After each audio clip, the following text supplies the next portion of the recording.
Hello. നമ്മൾ ഊട്ടിയിൽ പോണേണ്ടെന്ന്. അപ്പോൾ ഊട്ടിയിൽ പോകാനായിട്ട് നമ്മൾ പൊതിച്ചോറ് കിട്ടുകയാണ്. ഊട്ടിയിലില്ല, നമ്മളൊരു വൺ ഡേ ട്രിപ്പ് അവിടെ പോകാന്നുണ്ടെങ്കിലും ഞങ്ങൾ ഉച്ചയ്ക്ക് മാക്സിമം പൊതിച്ചോറാണ് കിട്ടണത് കേട്ടോ. അതിൻ്റെ ടേസ്റ്റ് വേറില്ല, നമുക്ക് ഹോട്ടലൊന്നും അങ്ങനെ കിട്ടില്ലല്ലോ.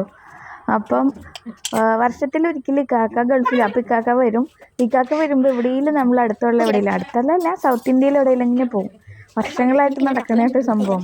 അതുകൊണ്ട് ഇക്കാക്ക പറയുന്നത് ഞങ്ങൾക്ക് ഭയങ്കര ഇഷ്ടമാണ്. ഒന്നാമത് എല്ലാവർക്കും ഇഷ്ടമുണ്ടാവും, അത് മാത്രമല്ല ഇങ്ങനെ ടൂർ പോവാലോ എന്നൊക്കെയുള്ള ഇഷ്ടം.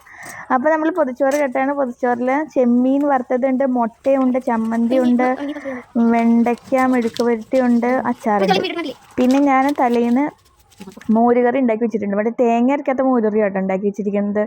അതിന് ഞങ്ങൾ പോയി ചാലക്കുടി എത്തിക്കഴിഞ്ഞപ്പോഴത്തേക്കും ആനന്ദഭവൻ ഉണ്ട്. അവിടെ കയറിയിട്ട് ഞങ്ങൾ മസാല ദോശ കഴിച്ചു. മസാല ദോശ നെയ്റ മസാല ദോശ, ഞാൻ നെയ് റോസ്റ്റ്, ഇക്കാക്ക പ്ലെയിൻ റോസ്റ്റ്. അപ്പോൾ ഞങ്ങൾ കഴിക്കുകയാണ് കേട്ടോ. അതിൽ ആ വൈറ്റ് ചട്നി എന്ത് ടേസ്റ്റാണെന്ന് അറിയുമോ? നല്ല ക്വാളിറ്റിയുള്ള മറ്റേ കോക്കനട്ട് വെച്ചിട്ടാണ് ഉണ്ടാക്കിയിരിക്കുന്നത്. നല്ല മധുരമൊക്കെ ഉണ്ടായിരുന്നു. സാമ്പാറും റെഡ് ചട്നി എല്ലാം ഭയങ്കര ടേസ്റ്റാട്ടോ. ഇത്രയും വലിയ കട, ഇത്രയും വലിയ ഹോട്ടൽ, ഇത്രയും നല്ല സർവീസ്, നല്ല ടേസ്റ്റുള്ള ഫുഡായിട്ട് പോലും ഞങ്ങളൊരു 10:30 ആയിട്ടുള്ളൂ. അപ്പോൾ ചെന്നിട്ട് പോലും അധികം തിരക്കൊന്നുമില്ല. ചാലക്കുടിയിലുള്ള ആളുകൾക്കൊന്നും ഇത്രയും ടേസ്റ്റുള്ള ഫുഡ് വേണ്ടേ? പിന്നെ എവിടെ ചെന്നാലും എനിക്ക് പുറത്തിറങ്ങിയ ഒരു ഫിൽറ്റർ കോഫി കുടിച്ചാൽ ഭയങ്കര സന്തോഷമാണ്. അപ്പോൾ ഞാൻ ഫിൽറ്റർ കോഫി പറഞ്ഞു, ഇക്കാക്കയും ഫിൽറ്റർ കോഫി പറഞ്ഞു. നെയ്റ ബ്ലാക്ക് ടീ ആയിട്ട് പറഞ്ഞേ. നെയ്റയ്ക്ക് ഈ വണ്ടിയിൽ ഇരുന്നിട്ടുണ്ടെങ്കിൽ മോഷൻ സിക്നെസ് ഉണ്ട്, അപ്പം ഛർദ്ദിക്കും. അപ്പോൾ അതുകൊണ്ട് ഇവള് പാല്, മുട്ട അങ്ങനത്തെ ഐറ്റംസൊക്കെ മാക്സിമം കഴിപ്പിക്കാറുമില്ല. കാരണം പെട്ടെന്ന് കിക്കാവുമല്ലോ. ഇതാകുമ്പോൾ കുഴപ്പമില്ല, കട്ടൻ ചായ ഒരു റിലാക്സേഷൻ. അപ്പോൾ നെയ്റാക്ക് ആറ്റി കൊടുക്കുകയാണ്. അപ്പോൾ ചൂട് അവർ ആറ്റിയാണ് തന്നത്. പക്ഷേ എന്താ സംഭവം എന്ന് വെച്ചിട്ടുണ്ടെങ്കിൽ അടിയിൽ പഞ്ചസാര കിടക്കുക. അപ്പം ഞാൻ നെയ്റാക്കൊന്ന് പഞ്ചസാര ഒന്ന് ഇളക്കി കൊടുക്കാൻ വേണ്ടി മാത്രം. ചായക്കൊന്നും അധികം ചൂടൊന്നും ഉണ്ടായിരുന്നില്ല. ചായയൊക്കെ കുടിച്ചു. ഞങ്ങളുടെയൊക്കെ കഴിച്ചും കഴിഞ്ഞു. ഞങ്ങൾ ചായയും കുടിച്ചു കഴിയാറായി. ഞാൻ അവസാനം കൈ കഴുകി വന്നിട്ടും നെയ്റയുടെ ഒന്നും ആയിട്ടില്ല. നിങ്ങളുടെ എല്ലാവരുടെ കുട്ടികൾ ഇങ്ങനെ തന്നെയാണോ? നെയ്റ ഇനി ഇങ്ങനെ ഇരിക്കുക തുടങ്ങുകയാണെന്നുണ്ടെങ്കിൽ ഡിന്നർ കഴിഞ്ഞാലും നെയ്റയുടെ കഴിയില്ല. അപ്പോൾ ഞാൻ കണ്ണൊക്കെ ഉരുട്ടി പേടിപ്പിച്ച് ഭീഷണിയൊക്കെ പെടുത്തിയായിട്ട് കഴിപ്പിക്കണത്. നമ്മൾ ചെല്ലുമ്പോഴത്തേക്ക് ഊട്ടി അടച്ചു പോകുന്നൊക്കെയാണ് പറഞ്ഞേക്കണേ. അപ്പോൾ പുള്ളിക്കാരി വേഗം കഴിക്കുക. എന്നാൽ ഞാനിത്തിരി ചട്നി വെച്ചിട്ട് തന്നില്ല. അവൾ പറയാണ് ഇത് എനിക്ക് വേണമെന്നൊക്കെ പറഞ്ഞിട്ട് എന്നെ പേടിപ്പിച്ച്. എന്നിട്ട് അവളാണെങ്കിൽ അതൊക്കെ പകുതി വെച്ചിട്ടാണ് വന്നത്. പിള്ളേരല്ലേ. അങ്ങനെ നേരെ കഴിച്ച് നേരെയൊക്കെ ചായയൊക്കെ കൊടുത്ത് നേരെ കഴിക്കുകയാണ് കേട്ടോ. നേരയുടെ ഒരു പീസൊക്കെ എടുക്കുകയാണെന്നുണ്ടെങ്കിൽ ആ മുഴുവൻ ഒറ്റ പിടിക്കുള്ളതുള്ളൂ.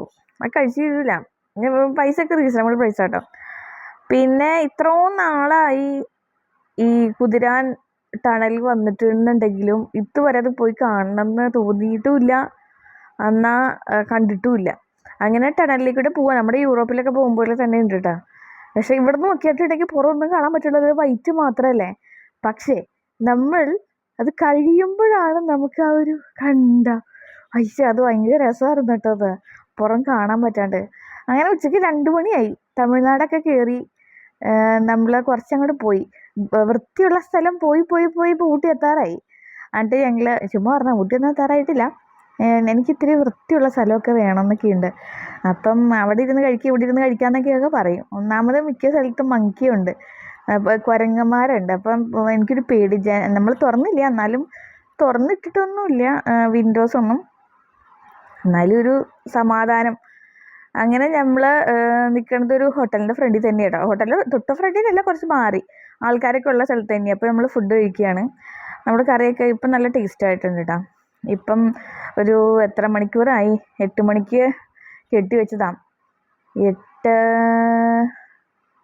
6 മണിക്കൂറായി. അപ്പോഴത്തേക്കും ആലോചിക്കുക എല്ലാം നല്ലതായി.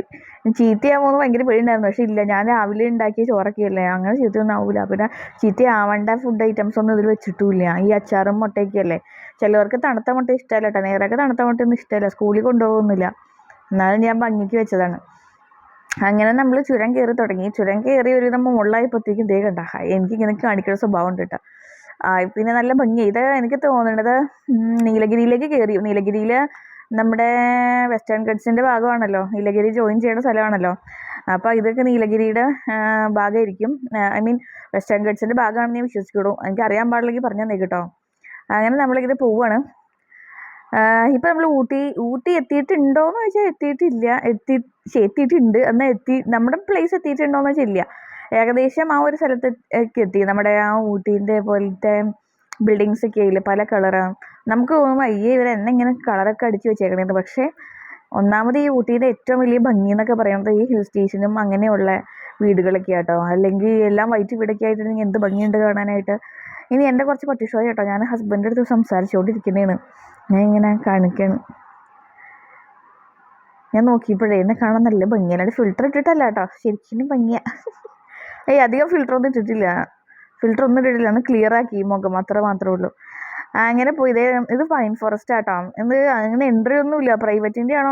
പ്രൈവറ്റിൻ്റെ ആവാൻ വഴിയില്ല, കാരണം ഇത് എൻട്രി ഒന്നുമില്ല. ചുമ്മാ കിടക്കണ പൈൻ ഫോറസ്റ്റ് ആണെന്ന് എനിക്ക് തോന്നുന്നു. പൈൻ ഫോറസ്റ്റിനെ പോലെ ഇത് ഇരിക്കണത് കണ്ടില്ലേ അല്ലേ? അല്ല, പൈൻ ഫോറസ്റ്റ് അല്ല എന്ന് തോന്നുന്നു. എനിക്കറിയാമെന്നില്ല. അപ്പം ഇങ്ങനെ നമ്മൾ പൊയ്ക്കൊണ്ടിരിക്കുകയാണ്, വണ്ടിയിൽ ഫാസ്റ്റ് പൊയ്ക്കൊണ്ടിരിക്കുകയാണ്. നല്ല ഭംഗിയുണ്ടായിരുന്നു പോണ വഴിയൊക്കെ. ഹിൽ സ്റ്റേഷനും അവിടെ നമ്മുടെ ടീ പ്ലാന്റേഷനൊക്കെ ഉണ്ടായിരുന്നു. പിന്നെ ചെറുതായിട്ട് മഴ പൊടിഞ്ഞു തുടങ്ങുമ്പോൾ എന്താ സംഭവം, ആദ്യമൊക്കെ ഭയങ്കര രസമായിരുന്നു. പിന്നെ അതൊരു ബുദ്ധിമുട്ടായി. ഞാൻ നാളത്തെ വീഡിയോയിൽ പറയാം കേട്ടോ. ഇത് എന്തൂട്ടാ ഇപ്പോൾ കന്നഡ പോയേനെ. എന്തൂട്ടാ മഴ വലുതാകുമ്പോഴത്തേക്ക് റോഡ് ഓടിക്കാനും വഴിയും കാണൂല, കുഴിയും കാണൂല, ഭയങ്കര ബുദ്ധിമുട്ടാണ്. എനിക്ക് സീറ്റ് ബെൽറ്റ് ഇടുന്നതൊക്കെ ഇഷ്ടമാണ്, പക്ഷെ ഒരു ഫോട്ടോ എടുക്കാനോ അല്ലെങ്കിൽ ഒന്ന് കഴുത്ത് ഭയങ്കര വേദന, ഒന്ന് ഉറങ്ങാനൊന്നും സമാധാനമില്ല. അങ്ങനെ സീറ്റ് ബെൽറ്റ് ഒരു ഇറിറ്റേഷനാണ്. അപ്പം ഞാൻ ഇടണ്ടെന്നൊക്കെ ഇങ്ങനെ പറഞ്ഞാലും മിക്കവാറും സമ്മതിക്കില്ല. അതവിടെ കിടന്നാൽ നിനക്കിപ്പോൾ എന്താ പറ്റണേന്ന് ചോദിക്കണേ. ഞാൻ പിന്നെ ശരിയെന്നും പറഞ്ഞിടും. അങ്ങനെ പൊയ്ക്കൊണ്ടിരിക്കുകയാണ് കേട്ടോ. ഞാനിങ്ങനെ പട്ടിഷയൊക്കെ കാണിച്ചിരുന്നേ ആൾക്കാരെ കാണിക്കുക, അല്ലാണ്ട് ഇപ്പം എന്താ. അങ്ങനെ ഞാൻ പോണു. മഴയൊക്കെ കൈ കൊണ്ട് പിടിക്കാൻ നോക്കുന്നുണ്ട്, പക്ഷെ കിട്ടണില്ല. അങ്ങനെ നമ്മുടെ ഇവിടെ കോട്ടേജിലെത്തി. ഇപ്പോൾ കോട്ടേജിലെത്തിയിട്ട് നേരെ ഡ്രസ്സൊക്കെ മാറി നമ്മൾ പുറത്തേക്കൊന്ന് പോകാനായിട്ട് നിൽക്കുക, നമ്മൾ റോസ് ഗാർഡനിൽ. അപ്പോൾ നമ്മുടെ കോട്ടേജിൻ്റെ തൊട്ട് താഴെയുള്ള ഒരു സ്ഥലമാണ്. നമ്മൾ വണ്ടി തിരിക്കാൻ വന്നപ്പോഴത്തേക്കും എൻ്റെ പൊന്ന് ഭയങ്കര കാറ്റും നിറച്ച് മഴ പൊടിയുന്നുണ്ട്, ഭയങ്കര തണുപ്പ്. എൻ്റെ പൊന്ന് 13 ഡിഗ്രി ആയിരുന്നു ഞങ്ങൾ ചില സമയത്ത്. ഒന്ന് ആലോചിച്ച് നോക്കി, പല്ലൊക്കെ കൂട്ടിയിടിച്ചുകൊണ്ടിരിക്കുക. അങ്ങനെ ഈ റോസാപ്പൂയുടെ ഭംഗിയൊക്കെ കുറേ നേരം ആസ്വദിച്ചു. എൻ്റെ പിന്നെ എന്നെ വലുപ്പം. അങ്ങനെ നമ്മൾ റോസ് ഗാർഡനിലെത്തി. 75 രൂപയാണ് ഒരാളുടെ പ്രൈസ്റ്റാണ്. നെയ്റാക്ക് ഇങ്ങാണ്ട് 65 ആണോ 45 ആണോ അത്രയും കണ്ട്. മറ്റേ കാറ്റും മഴയെന്ന് പറഞ്ഞൊരു രക്ഷയില്ല. മഴ ഇപ്പോൾ പൊടിക്കണുള്ളൂ. ചിലപ്പോൾ ഭയങ്കര മഴ വരും, ചിലപ്പോൾ ഒന്ന് നിൽക്കും, അങ്ങനെയാട്ടോ. എൻ്റെ പൊന്നോ, നിങ്ങളാരും റോസ് ഗാർഡനിൽ വന്നില്ലെങ്കിൽ വരണം. അതിന് മാത്രം ഭംഗിയുള്ള സ്ഥലമാണ്. നമ്മൾ ഭയങ്കര ബുദ്ധിമുട്ടി അല്ലെങ്കിൽ വിഷമിച്ചൊക്കെ ഇരിക്കുമ്പോഴത്തേക്ക് ഈ റോസൊക്കെ കാണുമ്പോൾ നമുക്ക് തന്നെ സന്തോഷമുണ്ടല്ലോ. എനിക്ക് കൃഷി ഭയങ്കര ഇഷ്ടമാണ് കേട്ടോ. നിങ്ങൾക്ക് ആർക്കെങ്കിലും ഇഷ്ടമാണോ? പറ. ഇഷ്ടമുണ്ടെങ്കിൽ പറ, ഇഷ്ടമില്ലെങ്കിൽ നിങ്ങൾ ചെയ്ത് നോക്ക്. അതിൻ്റെ അടുത്തുള്ളൊരു ഇഷ്ടം നിങ്ങൾക്ക് തോന്നും. കാര്യം എന്താണെന്ന് വെച്ചിട്ടുണ്ടെങ്കിൽ എനിക്ക് ഭയങ്കര വിഷമമുള്ള ബുദ്ധിമുട്ടുള്ളൊരു സമയം ഉണ്ടായിരുന്നു. ആ സമയത്ത് എനിക്ക് ഈ ചെടിയുടെ അടുത്തൊന്നും ഇഷ്ടമാണ്, കാണുമ്പോൾ ഇഷ്ടമാണ്, അങ്ങനെയല്ല, അങ്ങനെ ഒരു പാഷൻ അല്ലെങ്കിൽ ഒരു ഭയങ്കര സന്തോഷം തരണം അങ്ങനെയൊന്നും എനിക്കറിയില്ലായിരുന്നു. അങ്ങനെ ഞാൻ വീടിൻ്റെ അടുത്ത് ഒരു ചെടിക്കട വന്നപ്പം കുറച്ച് ചെടി ഭംഗിക്കത്. ഇവിടുത്തെ ഭംഗി നോക്കി എൻ്റെ പൊന്നു മക്കളെ, എൻ്റെ പൊന്നടാവേ, നല്ല വൈബ്. മഴയില്ലെങ്കിൽ ഉണ്ടല്ലോ, എന്നാ രസമാണെന്നറിയാം അവിടെ. അപ്പം ഞാനിങ്ങനെ കുറച്ച് ചെടിയൊക്കെ വാങ്ങിച്ചു. അപ്പം ബാക്കിയുള്ള വീട്ടിൽ ആ ചെടി പിടിക്കണില്ല. ഈ കലാത്തിയ എന്നൊക്കെ പറഞ്ഞ ചെടിയില്ലേ, അപ്പോൾ ഇതിൻ്റെ ഏതോ ഒരു വേരിയൻ്റാണ്. എന്നിട്ട് ഞാൻ പിന്നെ ഓൺലൈൻ വഴിയും അതിൻ്റെ കുറച്ച് വേരിയൻ്റ് വാങ്ങിച്ചു. അപ്പോൾ അപ്പുറം ഇപ്പുറമൊക്കെയുള്ള വീട്ടിൽ അത് വളർത്തിയിട്ട് ഇത് പിടിക്കണില്ല. ഞാനാണെങ്കിൽ ഒരു പോട്ടിങ് മിക്സ് ഒന്നും ഇടാണ്ട് ചുമ്മാ കുറച്ച് വെള്ളത്തിൽ.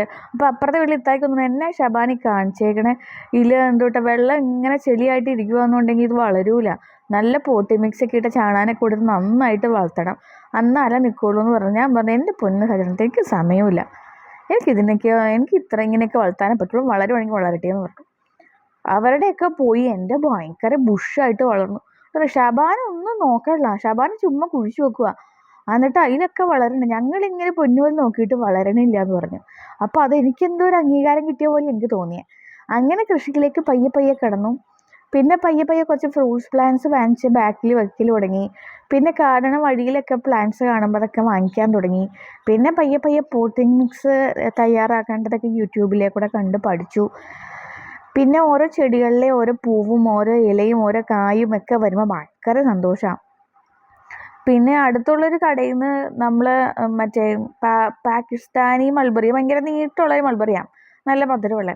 അത് ചോരെണ്ണം തിന്നാൽ തന്നെ നല്ലൊരു വലിപ്പമുണ്ട്. അതാണെന്ന് പറഞ്ഞ് ബാക്കിലൊരു മൾബറി വാങ്ങിച്ച് വെച്ചു. ആ ചേട്ടൻ എന്നെ പറ്റിച്ചായിരുന്നു, പോട്ടെ സാരില്ല.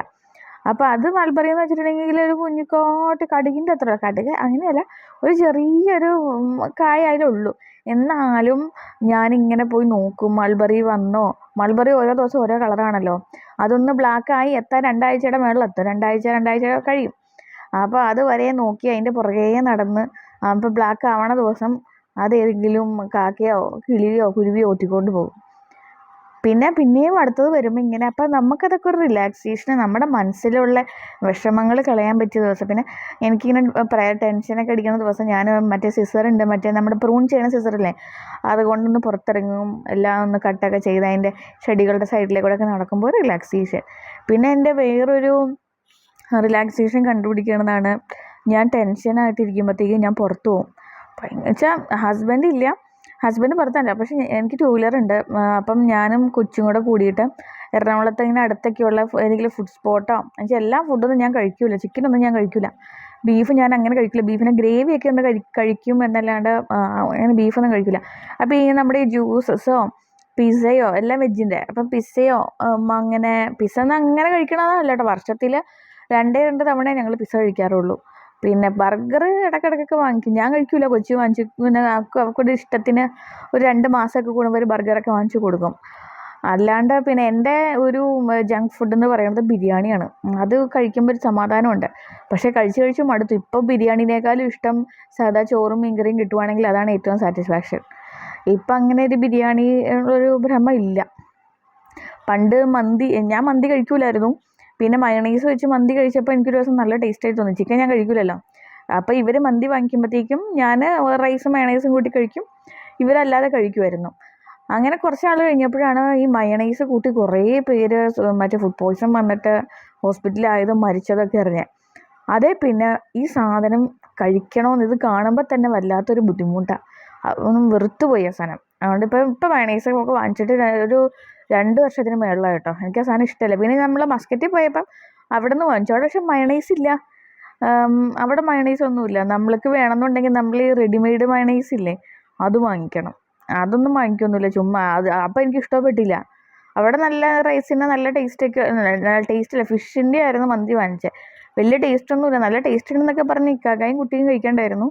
എനിക്ക് വലിയ ടേസ്റ്റായിട്ടൊന്നും തോന്നിയില്ല. ഞാനൊരു പിടി കഴിച്ചിട്ട് അവിടെ തന്നെ വെച്ചു. അവിടുത്തെ ബിരിയാണിയൊക്കെ അടിപൊളിയാണ്. അങ്ങനെ ഞാനിപ്പോൾ എവിടെയെങ്കിലും പോകുമ്പോൾ പുറത്ത് പോയി കഴിഞ്ഞാൽ ഒരു ഫിൽറ്റർ കോഫി കഴിക്കും. ഭയങ്കര ടെൻഷനും പ്രഷറൊക്കെ ആയിരുന്നു. ഞാൻ നേരത്തെ ബാങ്കിലുള്ള ജോലി ചെയ്യുന്ന ആളുകൾക്ക് അറിയാം അതിൻ്റേതായിട്ടുള്ള പ്രഷറും ബുദ്ധിമുട്ടൊക്കെ കേട്ടോ. അപ്പോൾ ഭയങ്കര പ്രഷർ വരുമ്പോഴത്തേക്കും പണ്ടൊക്കെ ഹോട്ടലിൽ ഒറ്റയ്ക്ക് പോയിട്ടൊരു തട്ടുകടയോ അല്ലെങ്കിൽ ഒരു ചായക്കടയോ അല്ലെങ്കിൽ ഒരു പെട്ടിക്കടയോ ചെന്നാൽ തന്നെ ഒരു ഫുഡ് വാങ്ങിക്കാൻ പോലും ഭയങ്കര ബുദ്ധിമുട്ടായിരുന്നു, ഒരു മിഠായി വാങ്ങിച്ചെടുക്കാൻ പോലും. പക്ഷേ ഇപ്പോഴെന്ന് വെച്ചിട്ടുണ്ടെങ്കിൽ ഞാൻ എല്ലാം പഠിച്ചു കേട്ടോ. ഭയങ്കര ഒരു ടെൻഷനോ പ്രഷറോ വരുമ്പം ഞാൻ അടുത്തുള്ളൊരു കടയിൽ ചെന്നിട്ട് ഒരു കോഫി കുടിക്കുകയോ അല്ലെങ്കിൽ അതിൻ്റെ കൂടെ എന്തെങ്കിലും സ്നാക്സ് കഴിക്കുകയോ ചെയ്യുകയാണെന്നുണ്ടെങ്കിൽ ഭയങ്കര ബെറ്ററാവും. പിന്നെ ഞാൻ ജോലി ചെയ്തിട്ട് ഞാൻ കുറേ മാറിയിട്ടുണ്ട്. എനിക്ക് എന്നെ മാറ്റാൻ പറ്റി, മറ്റുള്ളവരുടെ അടുത്ത് സംസാരിക്കാൻ പഠിച്ചു, കുറേ നോ പറയാൻ പഠിച്ചു. പണ്ട് ഒരാൾ നിന്നെ ഞാനിപ്പോൾ കൊല്ലാൻ പോകുകയെന്ന് പറഞ്ഞാൽ പോലും നോ എന്ന് പറയാൻ എനിക്കറിയാൻ പാടില്ലായിരുന്നു. കൊന്നോ ചേട്ടാ എന്ന് പറഞ്ഞ് അവിടെ നിന്ന് കൊടുക്കുമായിരുന്നു. പിന്നീടാണ് നമ്മൾ വർക്ക് ചെയ്യുമ്പം പല സ്ഥലങ്ങളിൽ നമ്മൾ നോ പറയേണ്ടതായിട്ട് വരും. അങ്ങനെ പറഞ്ഞ് നോയൊക്കെ പറയാൻ പഠിച്ചു കേട്ടോ. പക്ഷേ എല്ലാ നോയും നമുക്കൊരു നെഗറ്റിവിറ്റി ഉണ്ടാക്കും. പക്ഷെ അത് നമുക്കത് വിഷയമല്ലാതെ ആവണം, അതാണ്. ഇപ്പോൾ ചിലർക്കൊക്കെ നോ പറയുമ്പോൾ ഒരു ബുദ്ധിമുട്ട്, അവരെന്ത് വിചാരിക്കണം. ആദ്യമൊക്കെ എന്ത് വിചാരിക്കുമെന്ന് എനിക്കും ഉണ്ടായിരുന്നു. പക്ഷേ അവരത് വിചാരിക്കണേക്കാളും അതിൻ്റെ നമുക്ക് കിട്ടുന്ന ഔട്ട്കം വേറെ ഭയങ്കര ഭയാനകമായിരിക്കും. ആ നോ പറഞ്ഞാൽ അവിടെ തീരുന്ന പ്രശ്നമുള്ളൂ. പക്ഷെ അന്ന് നമ്മളത് നോ പറഞ്ഞില്ല എന്നുണ്ടെങ്കിൽ അതിനേക്കാൾ വലിയ പ്രശ്നങ്ങൾ ചിലപ്പോൾ ഉണ്ടായേനെ. അപ്പം അങ്ങനെയൊക്കെ എൻ്റെ ലൈഫിൽ ഉണ്ടായിട്ടുണ്ട്. അപ്പം വർഷത്തിലൊരിക്കലെങ്കിലും ഇങ്ങനെ ട്രിപ്പൊക്കെ പോകണം നല്ല കേട്ടോ. നമ്മൾ ഇപ്പം ഞങ്ങളുടെ കയ്യിൽ പൈസ ഇല്ല, ഞങ്ങൾക്ക് അതിനുള്ള സാമ്പത്തികവും ഇല്ല, ആകെ 10-20,000 രൂപ ഹസ്ബൻഡും വൈഫും ജോലിക്ക് പോയാൽ കിട്ടണേ എന്ന് പറഞ്ഞിട്ടുണ്ടെങ്കിൽ നമ്മളൊരു ചെറിയ നമ്മൾക്ക് വീടിൻ്റെ അടുത്ത് എവിടെയെങ്കിലൊക്കെ പോയി ഒരു വൺ ഡേ ട്രിപ്പ് പോകാനായിട്ട് തന്നെ 1000 രൂപ വേണ്ടി വരും അല്ലേ? 500 രൂപ വണ്ടിക്കാശ്, 500 രൂപ ഫുഡും വേണ്ടി വരും. അപ്പം നമ്മൾ എന്നാ ചെയ്യേണ്ടതെന്ന് വെച്ചിട്ടുണ്ടെങ്കിൽ ഒരു മാസം ഒരു 250 രൂപ 300 രൂപ നമ്മൾ ചായ കുടിക്കണ പൈസയാവുള്ളൂ. ഒരു കുടുക്കയിൽ ഇട്ട് വെക്കുകയോ അല്ലെങ്കിൽ നിങ്ങളൊരു കാര്യം ചെയ്യണേ, ഇതൊക്കെ ഞങ്ങളുടെ പട്ടിഷമായിട്ടൊന്നും മൈൻഡ് ചെയ്യണ്ട. അപ്പം എന്തോട്ടാ നമ്മൾ ഈ SIP അല്ലെ സോറി റിക്കറിംഗ് ഡെപ്പോസിറ്റ് എന്ന് പറഞ്ഞ ബാങ്കിൽ ഒരു സംഭവമുണ്ട്. ഓട്ടോമാറ്റിക്കലി ഒരു കൊല്ലത്തേക്ക് എടുക്കുകയാണെന്നുണ്ടെങ്കിൽ ഒരു കൊല്ലത്തേക്ക് ചെറിയ തരം പലിശയുണ്ട്. പലിശ നിങ്ങൾ നോക്കണ്ട, അത് ചെറിയൊരു പലിശയിൽ കിട്ടുള്ളൂ നമ്മൾ 300 രൂപ ഇടുമ്പോഴത്തേക്കും. അപ്പം 500 രൂപ കുറവുണ്ടോ ചെക്ക് ചെയ്യണം. ചില ഈ SBIയിലൊക്കെ ഉണ്ടെന്ന് തോന്നണം. അപ്പം 300 രൂപ നിങ്ങൾ ഇടുക മാസം. 300 രൂപ 12 മാസം ആകുമ്പോൾ എത്രയായി? 3600 രൂപയായി. ഒരു ചെറിയ ഫാമിലിക്ക് അടുത്ത് എവിടെയെങ്കിലും ടൂർ പോകാൻ അത് മതി. അതായത് നിങ്ങൾക്ക് കാർ ഉണ്ട് എന്നുണ്ടെങ്കിൽ 2 വീലറിന് പോയിട്ട് വരാൻ പറ്റണ കുറേ സ്ഥലങ്ങളുണ്ടല്ലോ, അവിടെ പോവുക. പയ്യെ നിങ്ങളുടെ ഫണ്ട് നിങ്ങൾ കൂട്ടി നിങ്ങൾ ദൂരേക്കായിട്ട് മാറ്റും. ഞങ്ങൾ അങ്ങനെ പറഞ്ഞു. ഞങ്ങൾ ആദ്യം അടുത്തടുത്തൊക്കെ ആയിരുന്നു, മറ്റേ അതിരപ്പള്ളി പോണ വഴിക്കൊക്കെ ഇല്ലേ, അങ്ങനെ. പിന്നെ ഞങ്ങൾ അൺഎക്സ്പെക്റ്റഡ് ആയിട്ട് ഒരിക്കലും ചിന്തിക്കാറ്, എല്ലാ സമയത്തും ഇങ്ങനെ ചിന്തിച്ച് ഞങ്ങളുടെ സ്പോട്ടൊക്കെ ഭയങ്കര അലമ്പാവാറുണ്ടായിരുന്നു. അങ്ങനെ ഞങ്ങൾ ഒരു ദിവസം പറഞ്ഞു, നാളെ രാവിലെ നമുക്കെല്ലാം എടുത്തു വയ്ക്കാം. എന്നിട്ട് അത് വൺ ഡേ ട്രിപ്പ് തന്നെയായിരുന്നു. അതായത് നേരാക്ക് 2-3 ഡ്രസ്സൊക്കെ വേണമല്ലോ, പിന്നെ വെള്ളം ഫുഡൊക്കെ എടുത്തു വയ്ക്കുക. പക്ഷേ നമ്മളവിടെ ചെന്ന് കഴിയുമ്പോഴത്തേക്കും നമ്മൾക്ക് ഒരു ടേണിങ് ആണ് സമയം ഉണ്ടല്ലോ. അപ്പോൾ രാവിലെ നമുക്ക് തീരുമാനിക്കാം നമ്മൾ എങ്ങോട്ടാ പോണേന്ന്. അപ്പോൾ ശരിയെന്ന് പറഞ്ഞു. ഞങ്ങൾ അപ്പം പോയ സ്ഥലമാണ് അതിരപ്പള്ളി വഴി വാൽപ്പാറ. അന്ന് അത്ര തിരക്കൊന്നും ഉണ്ടായിരുന്നില്ല, 5 കൊല്ലം മുന്നേയൊക്കെ ആയിരുന്നു തോന്നുന്നു. അപ്പോൾ ഇത്ര എന്താ തിരക്കും അല്ലെങ്കിൽ ഇത്ര റഷ്, ഇപ്പോൾ ഭയങ്കര റഷ്, ഭയങ്കര ടൂറിസ്റ്റ് സ്പോട്ടായല്ലോ. അന്നും പോയപ്പോഴത്തേക്കും ഞങ്ങളുടെ വണ്ടിയുടെ മുമ്പിലും ബാക്കിലും വേറെ വണ്ടിയൊന്നുമില്ല. ഞങ്ങൾക്ക് ഇങ്ങോട്ടും അങ്ങോട്ടും വേറെ വണ്ടിയേ കണ്ടില്ല. അതായത് ഒരു നിശ്ചിത കിലോമീറ്റർ, എനിക്കാണ് 20-25 കിലോമീറ്റർ ആണോ അതോ 60 കിലോമീറ്ററോ, എത്ര കിലോമീറ്റർ നമ്മൾ കൊടും വനത്തിലേക്കൂടെ നമ്മൾ പോകണ്ടേ. അപ്പം അവിടെ വേറെ ഒന്നുമില്ല, കുറേ ട്രൈബൽസ് ഉണ്ട്. അതിൻ്റെ ഇടയിൽ ഒരു ചെറിയൊരു കട, പക്ഷേ കട കഴിഞ്ഞിട്ട് 10-40 കിലോമീറ്റർ നമ്മൾ കാട്ടിലേക്കൂടെ പോകണം. അതിൻ്റെ ഉള്ളിലൊന്നും നമുക്കൊന്തെങ്കിലും പറ്റിയാൽ പോലും അറിയാനുള്ളൊരു സംവിധാനങ്ങളൊന്നുമില്ല. ഇത്തിരി വെള്ളം കുടിക്കാനാണെങ്കിൽ പോലും, അല്ലെങ്കിൽ ടയർ പഞ്ചറായാൽ പോലും മാറ്റാനുള്ളൊരു നിർവാഹമില്ല. പിന്നെ അവിടെയാണെന്നുണ്ടെങ്കിൽ ഭയങ്കര കാടും മലയും പിന്നെ മൃഗങ്ങളും ഒക്കെയാണ്. അപ്പം നമ്മൾ പോയ വഴിക്ക് തന്നെ ഒറ്റയാനെയൊക്കെ ഉണ്ട്, ദേഷ്യം വന്ന് നിൽക്കുന്ന ഒറ്റയാനെയൊക്കെ ഞങ്ങൾ കണ്ടിട്ടുണ്ട് കേട്ടോ. പിന്നെ വലിയൊരു മതിയായ കാട്ടുപോത്ത്, എന്നാ വലിപ്പമായിരുന്നു. ഞാൻ പറയാം, നമ്മുടെ ഇവിടുത്തെ ഒരു ആന ഒക്കെ അത്ര ഉണ്ട്. ആ ഒരു കാട്ടുപോത്തിന് ഒരു സെഡാൻ കാറൊക്കെ സുഖമായിട്ട് മറിച്ചിടാം. അതുമാതിരി കൊമ്പും അതുമാതിരി ബോഡിയും. എൻ്റെ പൊന്നോ, അങ്ങനെ എത്ര കിലോ കാണും അത്? ഭയങ്കര വെയിറ്റുള്ള ഭയങ്കര സൈസുള്ളൊരു ആനയുടെ പോലെയൊക്കെ വേണം തോന്നും. ഒരു വൈറ്റും ഒരു ബ്രൗണും ഒക്കെ കളറായിട്ടൊരു കാട്ടുപോത്ത്. അപ്പോൾ അതിനെയൊക്കെ നമ്മൾ കണ്ടിട്ടുണ്ട്. പിന്നെ ഒരു വലിയ റോഡിൻ്റെ വട്ടം, ഞങ്ങളൊരു ഇതെന്നെയോ റോഡിൻ്റെ വട്ടം കിടക്കണമെന്ന് ഞാൻ നോക്കി. എനിക്കാണെങ്കിൽ കണ്ണിത്തിരി ഇതാണ്. അപ്പോൾ ഞാനിങ്ങനെ നോക്കിക്കഴിഞ്ഞപ്പോഴേ ഒരു ഭയങ്കര വലിപ്പമുള്ള ഒരു കോബ്ര കിടക്കുക. കോബ്രയാണെന്ന് തോന്നുന്നു, ബ്ലാക്ക് കളറിൽ ചെറിയ വൈറ്റ്സ് ഒക്കെ ഉള്ളത്. അപ്പോൾ റോഡ് ക്രോസ് ചെയ്യുന്നത്, അപ്പോൾ ഇത് മൂവ് ചെയ്യുന്നുണ്ട്. പിന്നെ നോക്കി ഭയങ്കര ഒരു കോബ്ര പോലത്തെ. പിന്നെ ഞങ്ങൾ പീകോക്കിനെ കണ്ടു, പിന്നെ മാനിനെ കണ്ടു. പിന്നെ മൂന്നാറിൻ്റെ ഒരു എത്ര ഇരട്ടി ഭംഗിയുണ്ട് വാൽപ്പാറയ്ക്ക്. പക്ഷെ ഇപ്പോഴും പല ആളുകൾക്ക് അത് അറിയാൻ പാടില്ല. അപ്പം ഞാൻ അറിയാതിരിക്കട്ടെ പറയും. കാരണം പണ്ട് മറ്റേ വാഗമണ്ണില്ലേ, അവിടെ കോലാലമേട് എന്ന് പറഞ്ഞ സ്ഥലമുണ്ട്. അപ്പോൾ അതൊരു മുസ്ലിം പ്രാർത്ഥിക്കുന്ന സ്ഥലമാണ്. മുസ്ലിങ്ങൾക്ക് മാത്രമല്ല എല്ലാവർക്കും ഒന്ന് പ്രാർത്ഥിക്കാം കേട്ടോ. അപ്പം ഞാൻ പറഞ്ഞ അവിടെ അടക്കിയിരിക്കുന്നത് മുസ്ലിമായിട്ടുള്ള ആളെയാണ്. അപ്പം ഞങ്ങൾക്ക് അവിടെ ചെന്ന് വെച്ചാൽ ഭയങ്കര ഒരു പാറ കയറിയിട്ട് മേളിൽ ചെന്നിട്ട് നമ്മൾ പ്രാർത്ഥിച്ച് എൻ്റെ എല്ലാ കാര്യങ്ങളും നടക്കാറുണ്ട്.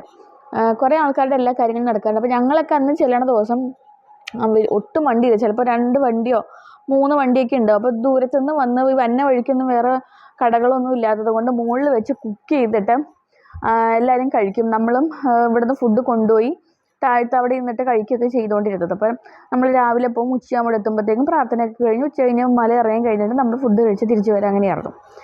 അങ്ങനെ കുറേ നാൾ കഴിഞ്ഞിട്ട് ഒരു 2 വർഷം മുന്നേ ഞങ്ങൾ പോയി. 2 വർഷം മുന്നേ പോയപ്പോഴത്തേക്കും കുറേ പിള്ളേർ മതിയായ മറ്റേ സൗണ്ട് ബോക്സൊക്കെ കൊണ്ടുവന്ന് സ്പീക്കറൊക്കെ കൊണ്ടുവന്ന് അവിടെ ഒരു ടൂറിസം പോലെ നിൽക്കാനും ഇരിക്കാനും സ്ഥലമല്ല, അത് ടൂറിസം ആക്കി മാറ്റി. അവിടെ ഇപ്പം ഐസ്ക്രീം വണ്ടികളുണ്ട്, കുറേ കടകളുണ്ട്. കാര്യം അതൊക്കെ അവരുടെ ജീവിതമാർഗത്തിൻ്റെ ഭാഗമാണെങ്കിലും നമ്മൾക്ക് പ്രാർത്ഥിക്കുമ്പോൾ ഒരു ഏകാഗ്രത വേണ്ടേ, അത് കിട്ടില്ല. അവിടെ ഇങ്ങനെ പാട്ടൊക്കെ. പിന്നെ അവിടെയുള്ള ആളുകളെ അങ്ങനെ എതിർക്കാറുമില്ല. ഞാൻ ഈ പ്രേയറിൻ്റെ പള്ളിയിലെ ആൾക്കാരൊന്നും പറയാറില്ല. കാരണം അവരുടെ ഒരു സന്തോഷം, അല്ലെങ്കിൽ എന്തിനാണ് അവരുടെ അടുത്ത് വഴക്കിന് പോകണം അങ്ങനെ എന്തെങ്കിലും വിചാരിച്ചിട്ടായിരിക്കും. പക്ഷെ എനിക്ക് ഭയങ്കര ബുദ്ധിമുട്ടായിട്ട് തോന്നിയോ. ഞാൻ പറയും, ആർക്കും ഈ സ്ഥലം അറിയാതിരുന്നെങ്കിൽ. ചില സ്ഥലങ്ങൾ അങ്ങനെയില്ലേ, നമ്മൾക്കൊരു പീസ്, എല്ലാവരും കൂടെ കൂടി ഒന്നും നശിപ്പിക്കുന്നേക്കാളും വെറും ആരുടെ അടുത്തും പറയാതിരിക്കട്ടെ എന്ന് പറഞ്ഞിട്ട് ഞാൻ അങ്ങനെയുണ്ട്. എനിക്ക് ചില സ്ഥലങ്ങളൊക്കെ അങ്ങനെയുണ്ട്. അപ്പം ഓരോ ഫ്ലവറും ഒന്നാമത് മെമ്മറി ഫുള്ളാവും. അതുകൊണ്ട് ഓരോ ഫ്ലവർ കഴിയുമ്പോൾ ഞാൻ നിർത്താൻ വിചാരിക്കും. ബട്ട് അതിൻ്റെ ഭംഗി കാണുമ്പോൾ എനിക്ക് നിങ്ങളെ കാണിക്കാൻ പറ്റില്ല. ഓരോ ഭംഗിയാണെന്നറിയാമോ. സൂപ്പർ സ്ഥലം. ബട്ട് മഴ ശരിക്കും ജൂണിലല്ല വരണ്ടേ, മെയ്യിലാണ് വരണ്ടേന്നാണ് പറഞ്ഞത്. എന്നാലേ ഫ്ലവേഴ്സൊക്കെ നന്നായിട്ട് പറ്റുള്ളൂ, കാണാൻ പറ്റുള്ളൂ.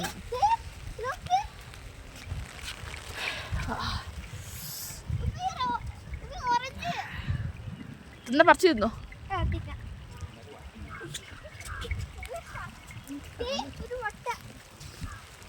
എല്ലാം ഭംഗിയായി. ഇവിടെ എല്ലാം ചെയ്യുന്ന പറയാമോ, മൊത്തം ക്രോസ് ചെയ്തേക്കുക.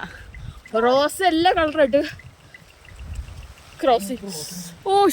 അപ്പം ഇന്നത്തെ വീഡിയോ ഇവിടെ കഴിഞ്ഞട്ടോ. ഇനിയും ചിലപ്പോൾ ഞാൻ വീഡിയോ ചെയ്തുകൊണ്ടിരുന്നിട്ടുണ്ടെങ്കിൽ ശരിയാവില്ല. അപ്പം ഞാൻ ബാക്കിയുള്ള വീഡിയോ അടുത്ത പാട്ടായിട്ട് ഇറക്കാം. കാണണം, സബ്സ്ക്രൈബ് ചെയ്യണം.